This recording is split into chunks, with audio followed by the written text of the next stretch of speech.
Your dream backpacking trip, the one you've spent months planning and saving for, can go from amazing to awful in less than an hour.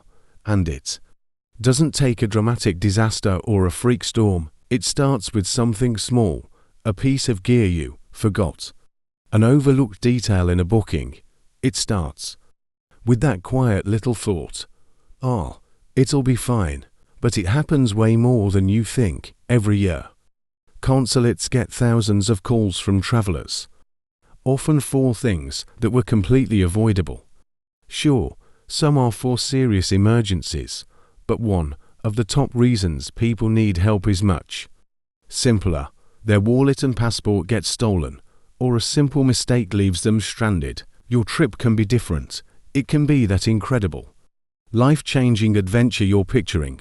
But before you touch your backpack or book a single flight, we need to talk about the 3 critical mistakes that sink most backpacking trips. These are the slip-ups in gear, planning, and safety that separate a story you'll tell 4 years from a cautionary tale you'd rather forget.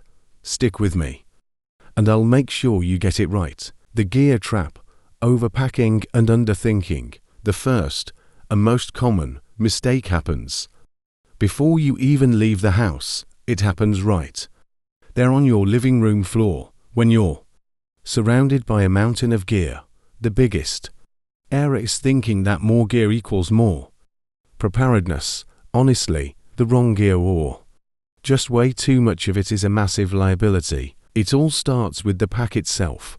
A lot of beginners grab a huge 80-liter pack, thinking they need to be ready for anything, but a bigger pack is just an invitation to fill it with heavy, useless stuff you'll have to drag onto buses and up flights of hostile stairs. Every extra kilo is a kilo your legs and back have to haul through every airport and cobblestone street. For most multi-week trips, staying in hostels, a pack in the 40 to 55-liter range is the sweet spot. But more important than the size is how you pack it. Heavy stuff like your laptop or shoes needs to be packed close to your spine, right between your shoulder blades. This keeps your center of gravity stable and stops the pack from pulling you backward. Lighter things you can squish, like your clothes, go at the bottom.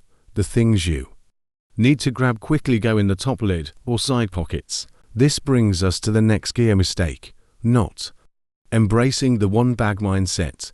Let's be real, you do not need a new change of clothes for every day you're going to do laundry, and that's just part of the deal. The fix is to pack fewer items that can do more. Think merino wool or synthetic fabrics that you can wash in a sink and that will dry overnight. Instead of packing multiple bulky outfits, use a layering system: a t-shirt, a long-sleeve top or fleece, and a packable jacket for wind and rain. You'll wear one set of clothes and pack 1 or 2 more. Use packing cubes to squeeze everything down and keep it organized. Trust me, it saves a shocking amount of space and stops you from having to explode your entire pack just to find a pair of socks. Finally, let's talk about money. You do not need to drop thousands on the fanciest, lightest gear to get started. Instead, focus your budget on the things that have the biggest impact on your comfort and safety: your backpack, your footwear, your security, and your tech. A pack that fits you well is non-negotiable. Comfortable pair of walking shoes is critical, and make sure they are broken in before your trip. Wearing brand new shoes on a trip is a one-way ticket to painful, trip-ending blisters. For security, invest in good combination locks for your bag and a hostel locker. For tech, a reliable power bank and a universal adapter are essential. You can find amazing, budget-friendly options for these core items. Don't waste your cash on flashy gadgets until you have these essentials locked down. The planning pitfall: your itinerary is a fantasy. Okay, so your bag is packed smart. You didn't overpack, and you invested your money wisely. But even with the perfect gear, your trip can fall apart on day one. This is the planning pitfall, that magical place where your ambition runs headfirst into reality. One of the quickest ways to ruin a trip is a poorly planned itinerary that leaves you stressed, broke, and vulnerable. The first planning mistake is creating a fantasy itinerary. You see a map and think, 5 countries in 2 weeks, PSH, I can do that. But you're not factoring in the reality of travel. A 2-hour flight is really a 6-hour ordeal, with travel to the airport, security, and getting to your next hostel. Underestimating travel time is a classic mistake that leaves travelers exhausted, demoralized, and dangerously behind schedule. Be conservative. When you're starting out, plan for at least 2 or 3 nights in each major city. Look at transport schedules, not just a line on a map. Constant transit is the fastest way to burn out. Second, look for recent reviews and forum posts from other travelers. They'll give you real, up-to-the-minute details on things like whether a hostel is still good or if a certain border is easy to cross. Third, check the weather forecast for your destination right up until you leave. Heat wave or a rainy season can dramatically change what you need to pack and plan. The second mistake is trusting only one source of information. That travel blog on your phone is a great tool, but it's not the Bible. Visa rules change, bus routes get cancelled, and local holidays can shut everything down. Your planning needs to include a holy trinity of info. First, check official sources like your government's travel advisory website for safety alerts and entry requirements. And finally, the most critical planning error is having no backup for your information. Your phone is not a reliable primary tool. Batteries die, screens crack, phones get lost or stolen. You must have a backup. At a minimum, that means downloading offline maps and taking screenshots of your key bookings. But the gold standard is to have physical printouts or a notebook with your hostel addresses, flight details, and embassy contact information. Knowing the address of your hostel when your phone is a useless brick is one of the most empowering and potentially trip-saving pieces of information you can have. The safety blind spot, believing it won't happen to you. Your bag is packed smart. Your route is planned. Realistically, you're 90% of the way to a killer trip. But this last 10% is what separates a great story from a grim one. This is the safety blind spot. That quiet, dangerous belief that bad things only happen to other people. Theft and scams are a top reason for frantic embassy calls, and most of them start as tiny moments of inattention that spiral out of control. The foundation of travel safety is your personal security system. Don't think of this as just a checklist.